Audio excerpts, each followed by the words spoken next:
Hello, I'm William Gallagher, and this is not the most right I've ever been. Look, I don't want to mess around with your time. Okay, previously, I'll just quickly fit on 58 keys. I strongly recommended one particular new MacBook Pro for writers, and I did it based on price, on features, and then I ordered that machine. Everything I said to you about the new MacBook Pro models was true and correct. But something has actually come up something new has emerged in the last couple of days as I record this on October the 24th, 2021. It's small, but it could be significant, and it has now emerged. Plus, I got something wrong about my own Mac. A little fact, actually. I mean, hardly matters about that one, not the new one, but it started me thinking about all of this again. And then I got a tweet telling me off. I mean, quite persuasively. In combination, this all got me re-evaluating my process, the way I got to the buying decision I did for me and that I then told you about.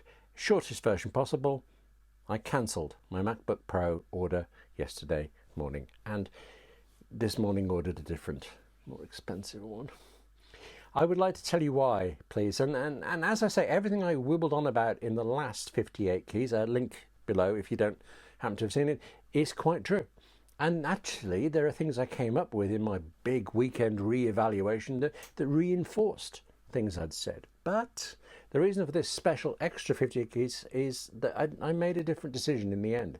And since we are at the stage, at this very moment as I film this, where Apple is back ordered, so at least in theory, you can cancel and reorder without it desperately affecting your delivery date or your credit score, I want you to know some more of what I went through, and maybe you'll shrug.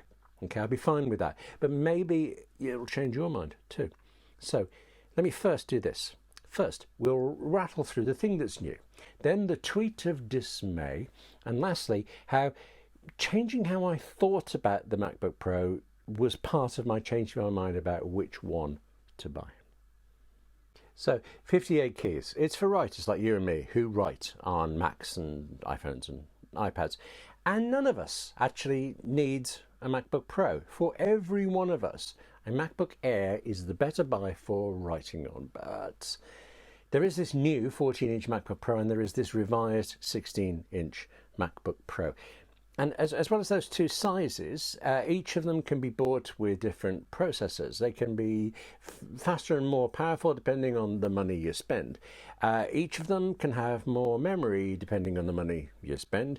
And actually, each of them can also have more storage space depending on the money you spend. So it's a choice of money and options. You're picking from lots of arrangements.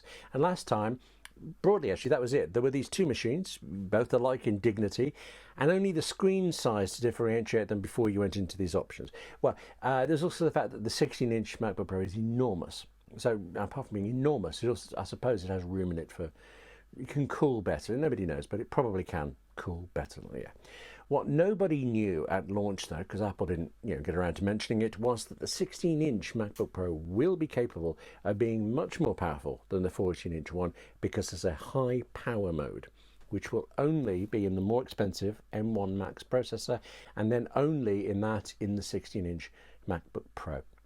It's going to give those a temporary extra oomph, and I do not know any more than that.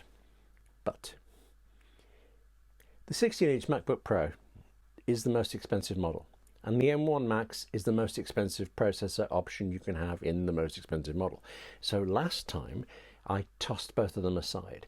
I can't see how a writer like me can even pretend to justify the cost of a car on these, and I suppose quite rudely actually, I figured you'd be in the same position. I mean, you and I, we're obviously going to be different writers. No two writers are the same, but equally, obviously, we use these tools in the same way. We use them to write. And I suppose, unfortunately, equally obviously, being a writer tends to mean being on a bit of a budget. So stuff the 16-inch MacBook Pro, I said, and stuff the costly M1 Max, except take a look at this tweet, please.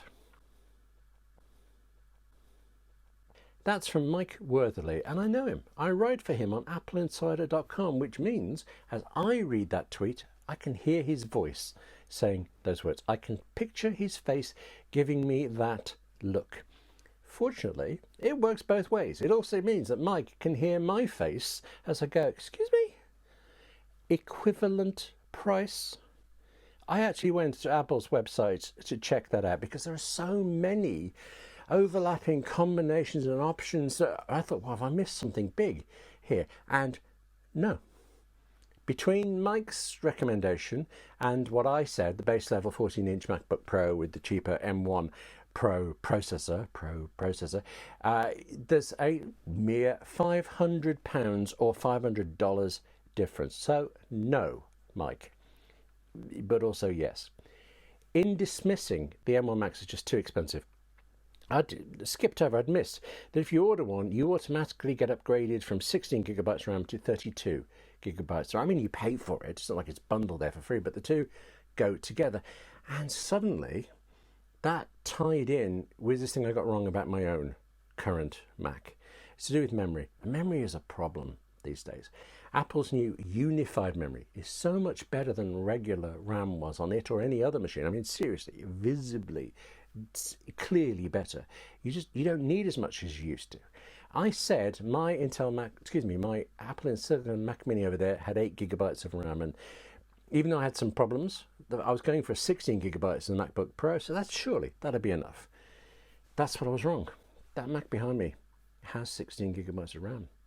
And while the problems have been few, and they have been small, and I think I know what they are, they're caused by beta software, they still had the problems.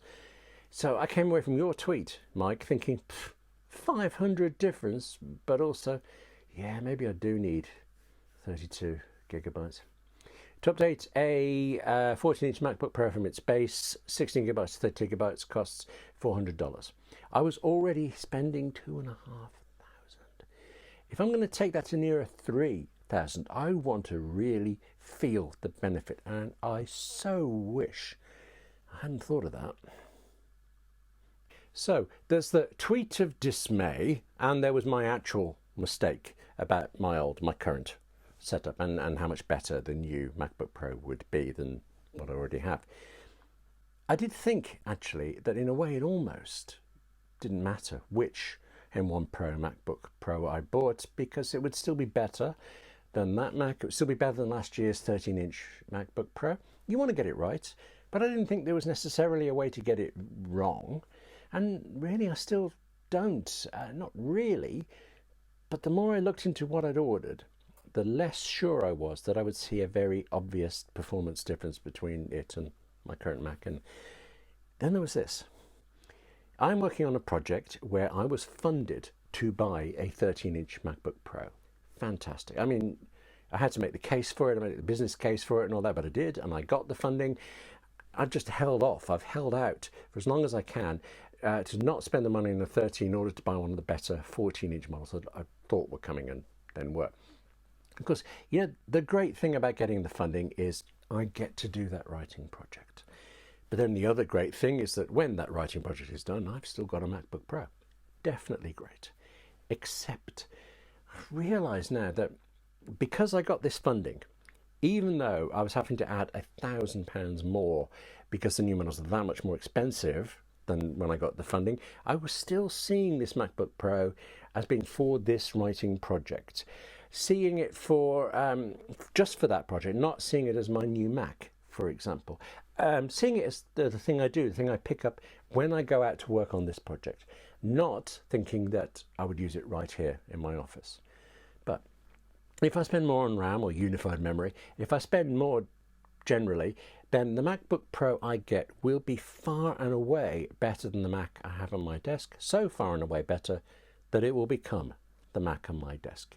The sheer power and the sheer performance means this MacBook Pro is no longer the adjunct, no longer the thing I pick up for one job and leave off when I'm done. It is my new Mac. Once I'd moved to this Mac Mini a few months ago, I hadn't actually planned to replace my main Mac for years, and yet, almost accidentally, here I am, replacing my main Mac. So, I still went for the 14-inch MacBook Pro. I mean, if you read Mike's tweets, you see that he recommended 1 terabyte of storage, and now I'm ignoring him there, because I'm sticking with 2 terabytes, because I am not going to go through the pain of running out of space hourly, not ever again, not when you're spending this amount of money. But I did also listen to him over the M1 Max processor, and that's what I've gone for. Since cancelling my original order and now ordering a new, far more expensive MacBook Pro, I have searched YouTube, actually hoping to find a video called "Yes, William, you have now made the right choice. Maybe this is that video." I still maintain that choosing any MacBook Pro is difficult at the moment. I still maintain it costs a lot of money, obviously. But I still maintain that actually buying any of the new models gets you a Mac that is better than you could have bought 2 weeks ago. But I am glad, I'm relieved that I was able to cancel the one order. Now, I've got to save some money. I need to go find some scissors since I can clearly no longer afford to have my hair cut. And while I look for those, thank you very much for watching this special extra edition of 58 Keys. Do subscribe for the very nearly timely buying advice in it, and take care of yourself. I'll see you soon.